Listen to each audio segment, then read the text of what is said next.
We begin in Florida, where Hurricane Michael is being blamed for at least half a dozen deaths. Crews are searching for survivors through the seemingly endless devastation in the Florida Panhandle.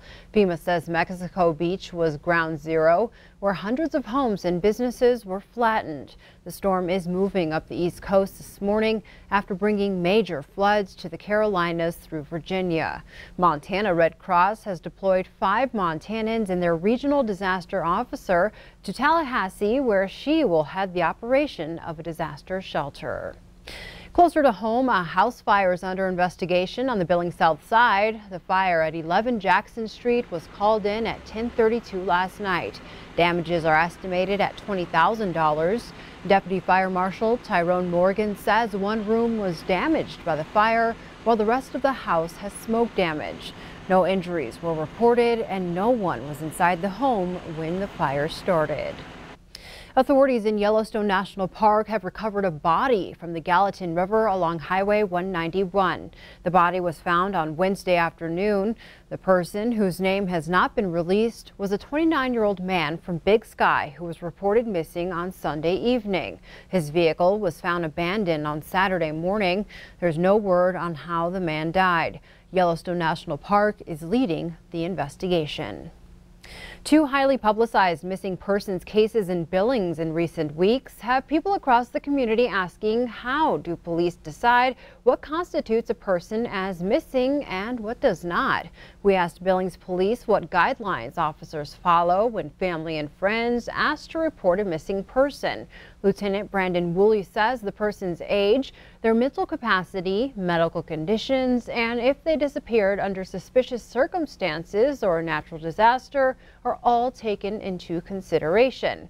Many times, officers are tasked with a wide range of requests, and Woolley says if there's no apparent crime, gathering info and getting a warrant can take time, sometimes even frustrating officers too.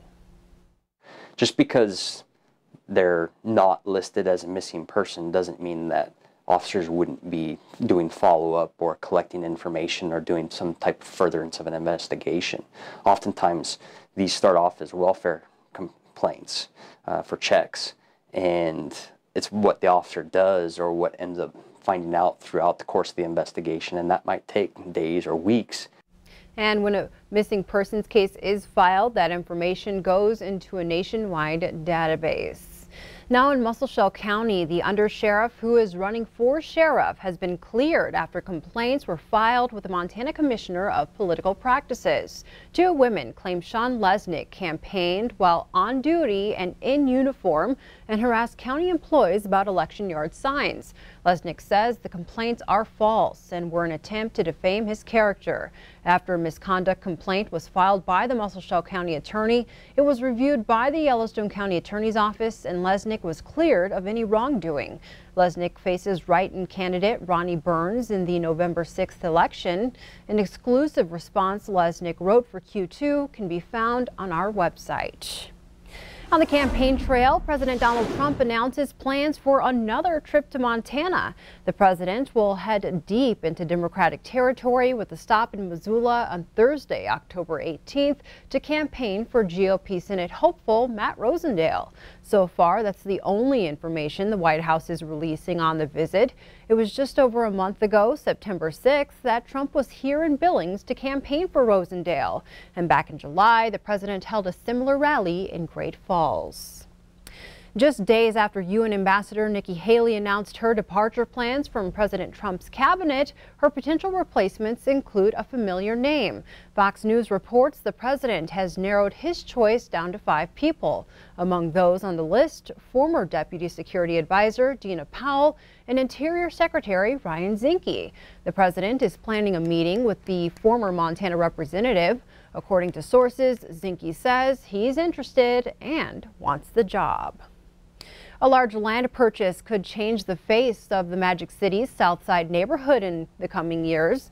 The Billings City Council approved the purchase of 10 acres near Amon Park for use as a community recreation center that would house an ice rink, swimming pools, and indoor courts for volleyball and tennis. The city took ownership of the land for $900,000. Now it's on to the design phase for the project. Officials with Southside Renewal District say there's nowhere else in the state or region that has a rec center that could house such amenities.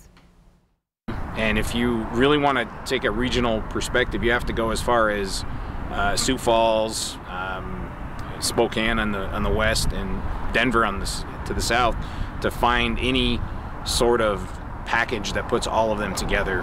Whether it's under one roof or one ownership, it would truly be a regional draw and bring significant revenues to this community. Along with the parcel of land, the city is also eyeing another piece of property on Mahoney Lane. The Red Line Hotel and Old Billings Convention Center sits on 5 acres there. Q2 News is being told the owner of that property is interested in selling it to the city for development. Elsewhere, passion, perseverance, and humility. Those are some of the traits shared by those inducted into MSUB's Montana Business Hall of Fame. This year's inductees, recognized Thursday night, include Dr. Bill Ballard, who started Balcon Oil in 1963 and Ballard Petroleum in 1992. Sarah Calhoun, founder of Red Ants Pants in White Sulphur Springs in 2006, and Bob and Penny Nance, who founded Nance Petroleum in 1970. Before the ceremony, the Nances talked about the lessons they can pass on to aspiring entrepreneurs. We've learned to never give up.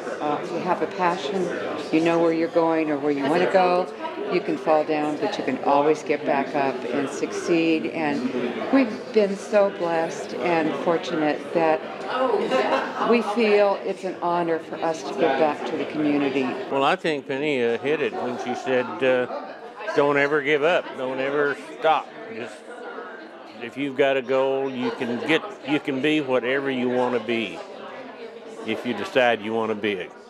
So just don't ever give up.